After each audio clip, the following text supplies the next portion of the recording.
विधायक चौधरी के नेतृत्व में किसानों ने निकाली विशाल ट्रैक्टर रैली। काले कानून के विरोध में कांग्रेसी उतरी सड़कों पर। पोलाय कला बस स्टैंड से प्रारंभ हुई 500 ट्रैक्टर रैली। काला पीपल पहुंचते पहुंचते हो गए 1500 ट्रैक्टर। अन्नदाता के विरुद्ध केंद्र की भाजपा सरकार ने जो कृषि विधेयक काला कानून, उसके विरोध में किसानों के समर्थन में मोदी सरकार के खिलाफ पोलाय कला बस स्टैंड से सुबह 9 बजे काला पीपल विधानसभा क्षेत्र के विधायक कुणाल चौधरी के नेतृत्व में एक विशाल 500 ट्रैक्टरों की रैली का काफिला काला पीपल से निकला, जो कि पहुंचते पहुंचते 1500 ट्रैक्टरों का जमावड़ा किसानों के समर्थन में लग गया।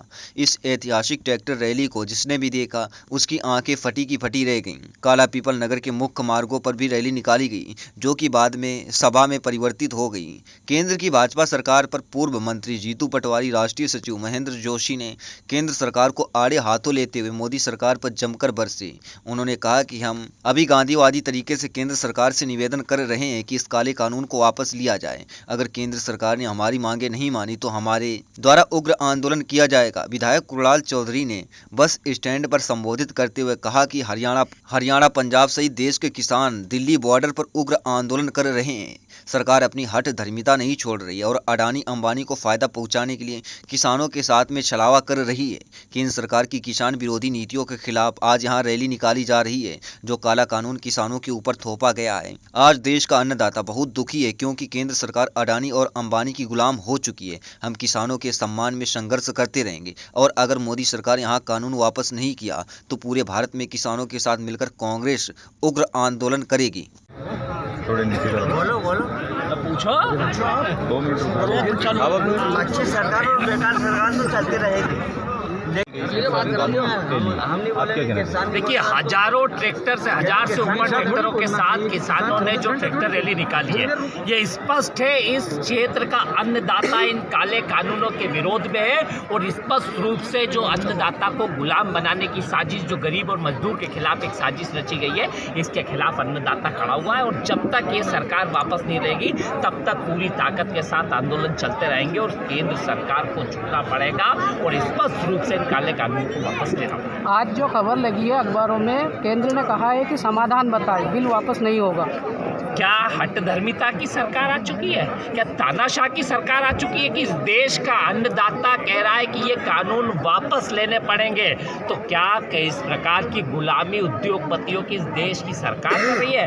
चाहे कुछ भी कर ले, जब यहाँ पे जो कहा जाता है ना कि सड़कें अगर खामोश हो जाएगी तो संसद आवारा हो जाएगी, तो इस संसद को आवारा नहीं होने देंगे और स्पष्ट रूप से सड़कों पे आंदोलन करके इन्हें पीछे कदम करने पड़ेंगे। हठधर्मिता छोड़े और स्पष्ट रूप से किसानों के साथ खड़े हो। तो किसान बनाना जानता तो उलेटना भी जानता। आगे आने वाले चुनाव में अन्नदाता इनको जवाब देगा। बीजेपी का आरोप है कि ये सब कांग्रेस की प्लानिंग है। बिल्कुल स्पष्ट है कि पूरा अन्नदाता कांग्रेस ही है। कांग्रेस किसानों के साथ है, किसान कांग्रेस के साथ है।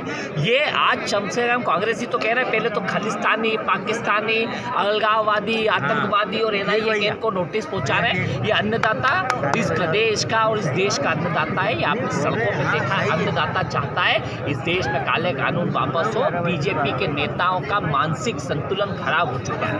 वो लगातार किस प्रकार की पागलपने की बातें कर रहे हैं, कहीं ना कहीं इनको मानसिक इलाज की जरूरत है। अगला कदम क्या रहेगा कांग्रेस? स्पष्ट है, पूरे ताकत के साथ इन कानूनों के खिलाफ हम लड़ेंगे।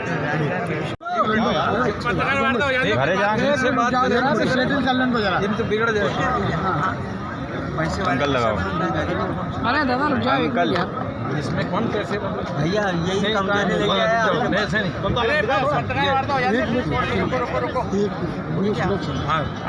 भैया प्रश्न आज जो किसान आंदोलन देना चाहते हैं, देखिए, मुझसे किसानों को संदेश थोड़ा स्पष्ट है। अध्यादेश लाए गए हैं जिनमें लोकतंत्र में सबसे बड़ी बात होती है सर्वसम्मति। जब मोदी जी ने ये कहा था सबका साथ, सबका विकास और सबका विश्वास, तो इसमें सबका विश्वास वाला तत्व है ही नहीं। अगर संवाद है नहीं, प्रधानमंत्री कच्छ जा सकते हैं किसानों से बात करना, लेकिन 20 किलोमीटर पर लगभग 60 दिनों से बैठे हुए उन किसानों से जो ठंड में परेशान हैं, बुजुर्ग हैं, बच्चे हैं, महिलाएं हैं, अगर एक भी आदमी कहीं खड़ा होता है, उससे भी बात करने का धर्म होता है किसी भी हुकूमत का, लेकिन 60 दिन से उनके सर पे जूं नहीं रेंगी है।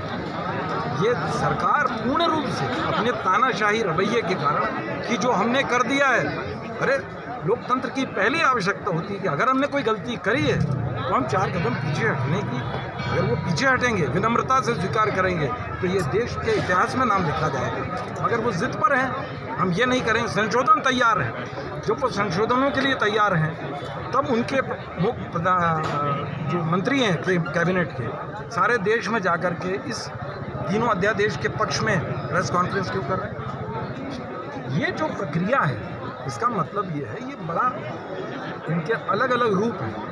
एक व्यक्ति वार्ता कर रहा है, दूसरा विरोध कर रहा है, प्रधानमंत्री अपने विश्वास के संकट को टीवी पर बता रहा है। कहने का मतलब ये है कि सरकार दरअसल फंस गई है और जिद में, अहंकार में ये इस गलत कानून के पक्ष में खड़ी हुई है।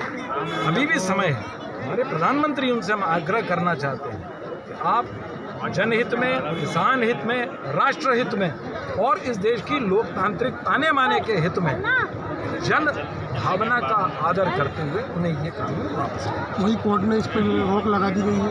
अरे देखिए, जिस देश में चुनी हुई सरकार 300 से अधिक इनके सांसद हैं और उसका फैसला किसानों के मत में क्या होना चाहिए इसको बैठ के सुप्रीम कोर्ट तय करना है। सुप्रीम कोर्ट को अगर ये तय करना पड़े और इस देश की सरकार हमारे घर के मसले मेरे घर का मुखिया छोड़ के पड़ोस का मुखिया बुलाऊं, ये कौन सी बात होती है? एक बात। फिर 4 लोग जो चुने गए, उन चारों लोगों को वो बिल्कुल पूर्ण रूप से पूर्वाग्रह से ग्रस्त लोग हैं जिन्होंने पूर्व में इन कानूनों के पक्ष में अपने मत दिए। अब सुप्रीम कोर्ट ने उन्हीं को, मेरा कातिल ही मेरा मुंसिफ है, वो क्या मेरे हक में फैसला देगा, ये वाली बात।